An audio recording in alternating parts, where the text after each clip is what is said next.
ভেন্ডি পোস্ত। আজকের আমার এই ভিডিওটা যেখানে যেখানে পৌঁছবে আর যারা যারা দেখতে পাবে তাদের কিন্তু একটু হলেও পোস্ত খেতে ইচ্ছা করবে, কারণ জানি পোস্ত নামক জিনিসটাই কিন্তু সকলের ভীষণ পছন্দের। সেটা ভেন্ডি পোস্তই হোক, আলু পোস্ত হোক, ঝিঙে পোস্ত হোক বা যে কোনো রকমেরই পোস্ত হোক না কেন। আমি কিন্তু আজকে এই ভেন্ডি পোস্তটা করেছি আমার মায়ের থেকে শিখে। আমার মা ঠিক ছোট থেকে দেখেছি এইভাবেই করেছে, আমি সেখান থেকেই কিন্তু দেখে শিখেছি। যাই হোক, ফার্স্টে আমি ভেন্ডিটার মাথাটা আর লেজটা ছোট করে কেটে নিলাম, আর কিচ্ছুই না, লম্বাভাবেই রেখেছিলাম ভেন্ডিটাকে।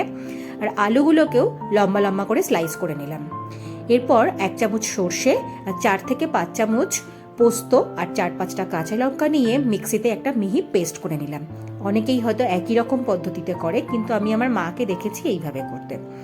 তো এরপর কড়াইতে দিয়ে দিলাম সর্ষের তেল আর কালো জিরে ফোড়ন দিলাম। ফোড়নটা একটু গরম হয়ে গেলে আলু আর ভেন্ডিটাকে কড়াইতে দিয়ে দিলাম, নুন হলুদ দিয়ে একটু ভাজা ভাজা হতে ঢাকা দিয়ে দিলাম একটু আলুটা আর ভেন্ডিটা নরম হওয়ার জন্য। এরপর কিছুক্ষণ বাদে দিয়ে দিলাম পোস্ত বাটা, ভালো করে মিক্স করে নিলাম। মিক্সির মধ্যেও যেটুকু মশলা লেগেছিল সেটুকু জল দিয়ে ধুয়ে বাকি মশলাটাও দিয়ে দিলাম, ভালো করে মিক্স করে নিলাম। মশলা থেকে তেল ছাড়লে দিয়ে দিলাম পরিমাণ মতন গরম জল আর স্বাদ মতন নুন। ভালো করে মিক্সড করলাম আর ঢাকা দিয়ে দিলাম 15 থেকে 20 মিনিটের জন্য।